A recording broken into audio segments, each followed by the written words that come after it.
Sobat Komsos yang terkasih, jumpa kembali dalam Bincang-Bincang Komsos Keuskupan Manokwari Sorong.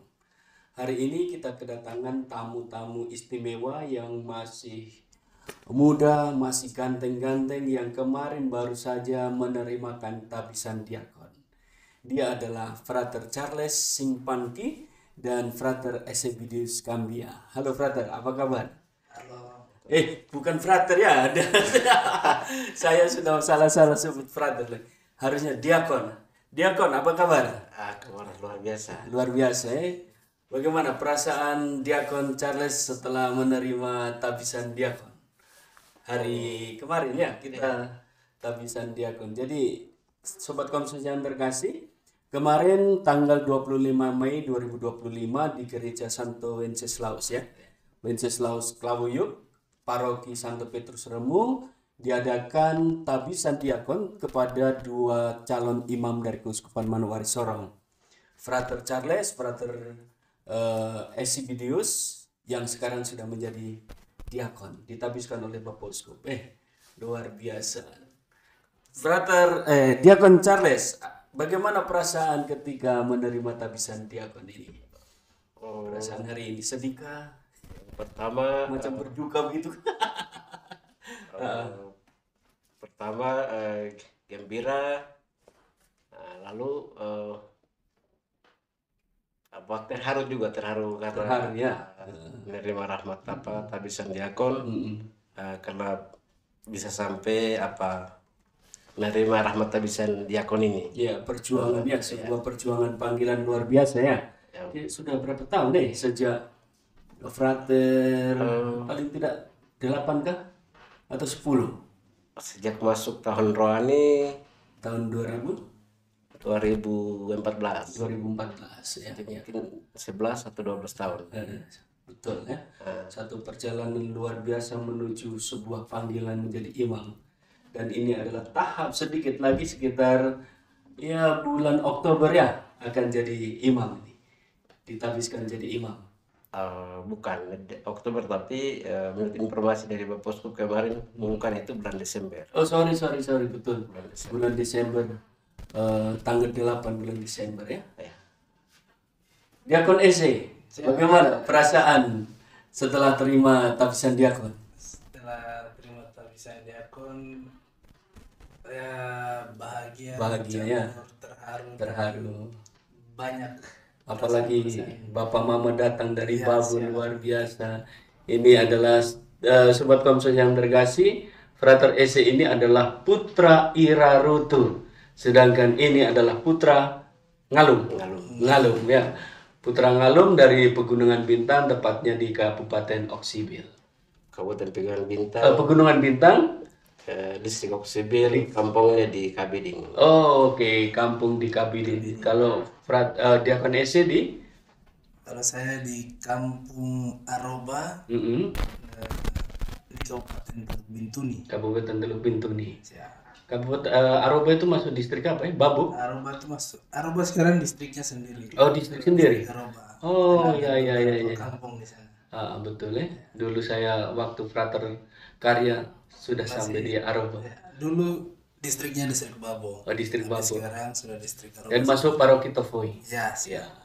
Paroki Tovoi, sebuah paroki yang ya tempatnya lumayan bagus, menantang ya. Dan di situ banyak gas ya. Ada perusahaan LNG. Ya. Betul ya, perusahaan LNG. Pelayanan di sana harus bisa bersahabat dengan buaya-buaya. Betul ya. Sungai-sungai. Kalau kita mau ke Aroba lewat Babu itu kan di samping kiri kanan, apalagi kalau malam sambil senter begini mata merah semua. Frater terus ada Diakon, sebenarnya apa sih yang menjadi kekuatan, motivasi, panggilan sehingga baru menjadi imam nih?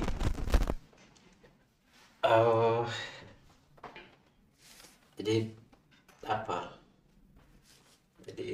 sesuatu yang membuat saya walaupun bertahun-tahun seperti ini sampai diakon, nah itu karena tenaga imam di Papua, seluruh Papua ini yang masih kurang ya? Masih kurang. Karena hari-hari Minggu seperti itu kan kita lihat itu imam banyak. Ya.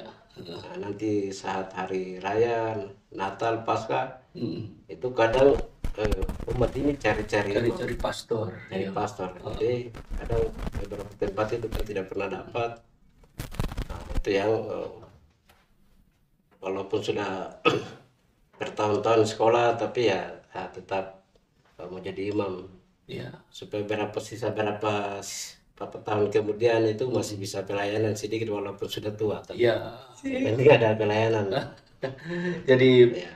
diakon itu melihat perasaan kerinduan umat di tanah Papua secara khusus di Keuskupan Manokwari untuk hadirnya seorang imam ya, Ya.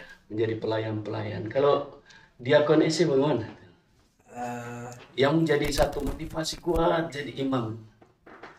Satu hal yang membuat saya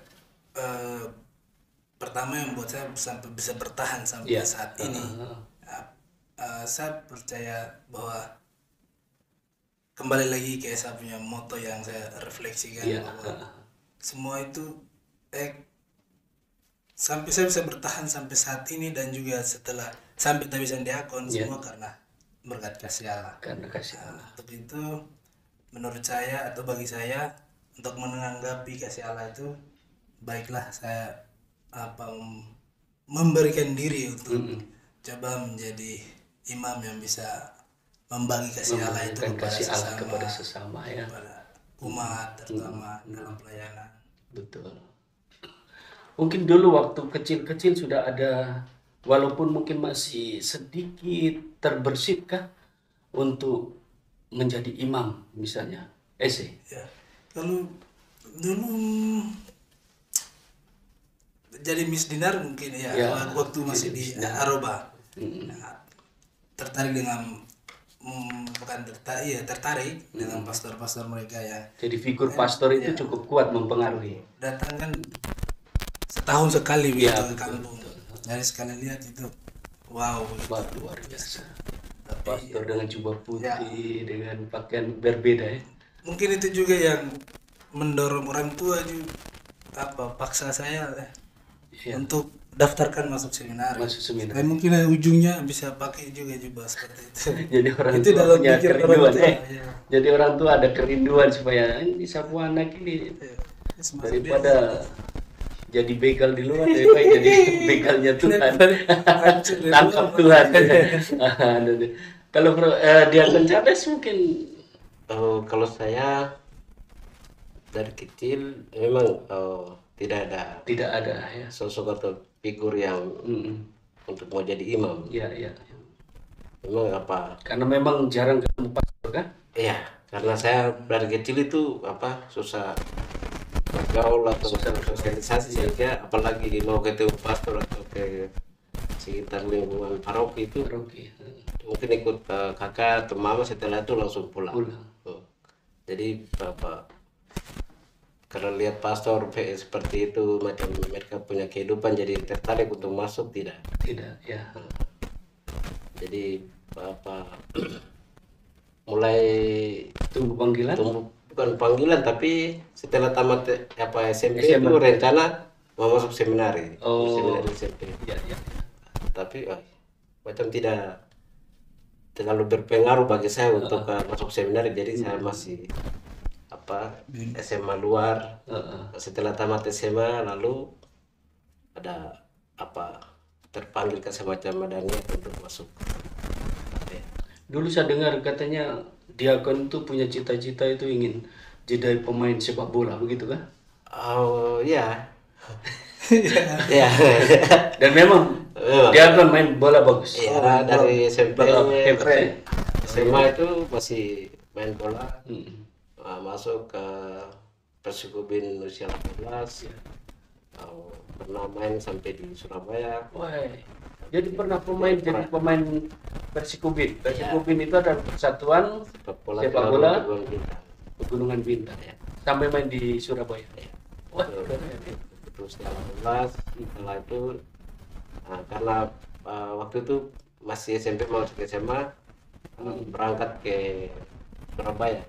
Jadi motivasi saya berangkat ke Surabaya, jadi setelah balik itu tidak mau masuk seminari lagi. Saya mau masuk ke SMA luar supaya masih bisa main bola. Kalau di seminari mungkin itu tidak bisa bergabung dengan Persikubin ya. Tidak bisa lagi. Sehingga ketika itu balik lalu masuk ke SMA mana? Taruna Bakti Jayapura. Oh iya.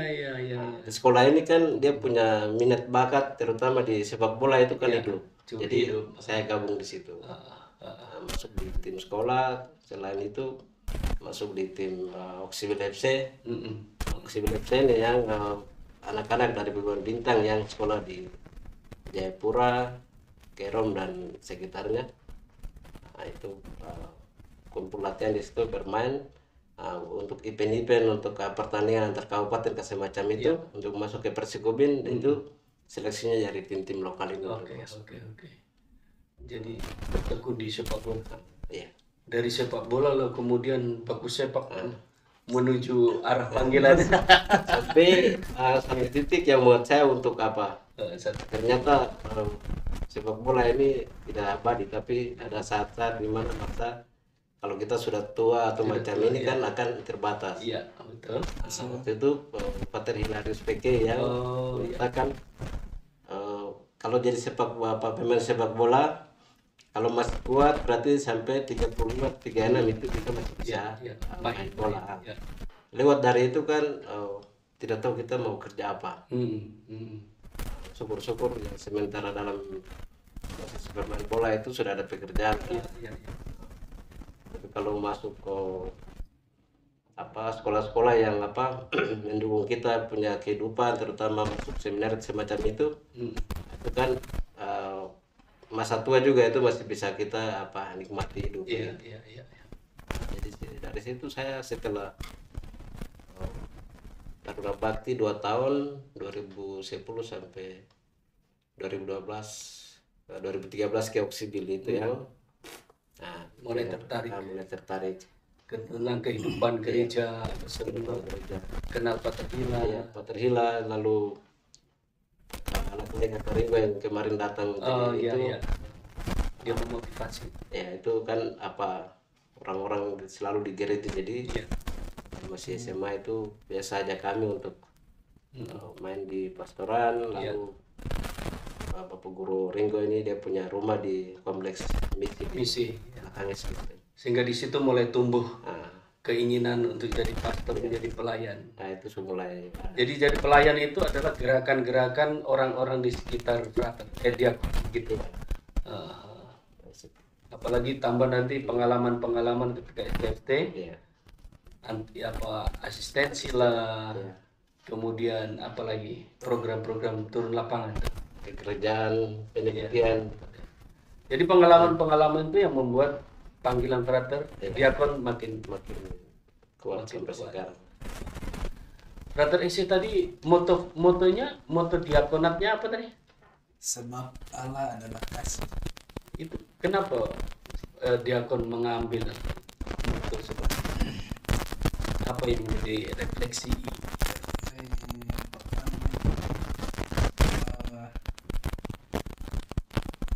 Kalau kembali lagi bukan latar belakang buruk, maksudnya kisah-kisah nakal. Dulu nakal kan? Lumayan macam baku pukul gitu, petinju ya. Kebetulan bapak petinju. Oh, bapak petinju. Jadi bapak itu petinju, jadi sebenarnya kau ini diarahkan ke petinju kah ke ini? Tidak. Justru itu yang bapak larang kami semua untuk tidak nanti boxing atau apa. Oh, oke. Bapak larang. Dari kecil bapak juga tidak pernah kalau nakal atau kurang ajar atau bagaimana, bapak jarang pukul karena pukul ini di tangan-tangan petinju nih. Ini bisa habis. Dari situ baru bapak jelaskan jalan ini bapak pernah di sana. Bapak dulu di Sorong sih. Makanya tidak ada ini pengaruh ke saya, tahu cuman nakal-nakal untuk bertengkar untuk apa gitu. Kemudian saya juga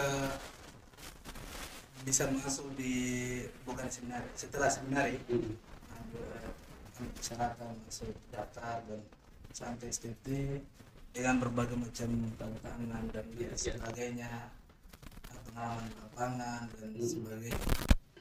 Dari situ saya refleksi sampai saya bisa ada di titik ini ya, sebenarnya bukan karena saya yang bisa buat sampai saya bertahan sekarang, semua itu karena kasih Allah. Karena Allah itu berbelas kasih ya.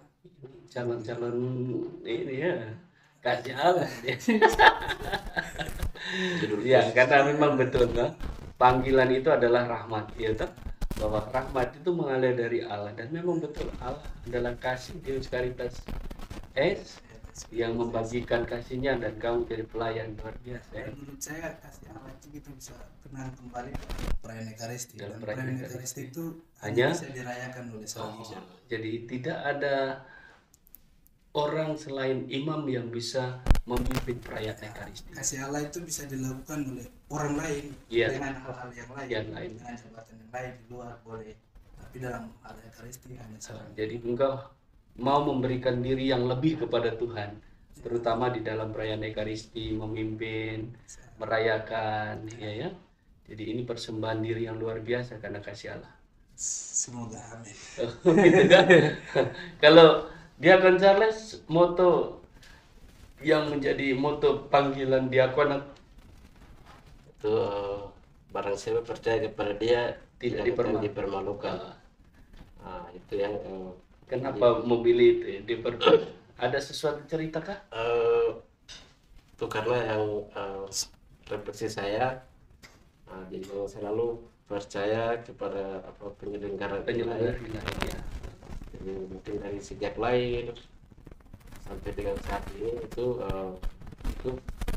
Tuhan, kita percaya bahwa Tuhan selalu menyertai, membimbing sampai dengan jadi segala hal yang kita buat itu rencana Tuhan. Rencana Tuhan. Jadi walaupun kita takut atau macam khawatir dengan hal ini akan terjadi seperti itu, tapi kalau kita meyakini bahwa itu adalah kehendak Tuhan atau Tuhan akan berkarya dan menuntun membimbing kita, berarti tidak perlu takut. Jadi Tuhan itu dia tidak ingin pewartanya atau kanan kiri dan segalanya itu dipermalukan. Oke, Brother Diakon, mungkin yang terakhir, sedikit motivasi kepada orang-orang muda untuk membangkitkan panggilan kepada orang-orang muda. Mungkin orang-orang muda ini ada yang melihat bagaimana untuk memotivasi orang-orang muda supaya berani untuk menerima panggilan menjadi biarawati di Baik, kalau saya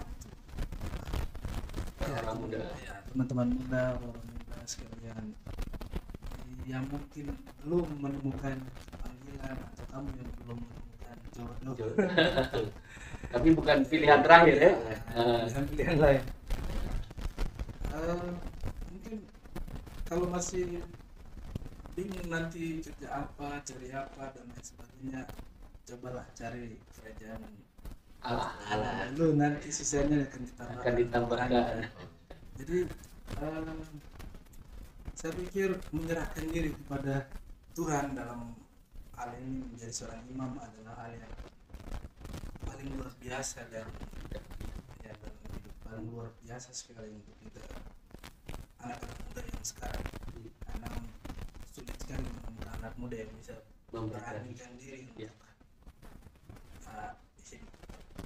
untuk persembahan yang luar biasa kepada Tuhan, baik dari keluarga, diri sendiri, berani untuk mengikuti jejak Kristus ya. Itu karena setelah menyerahkan diri untuk menjadi seorang imam,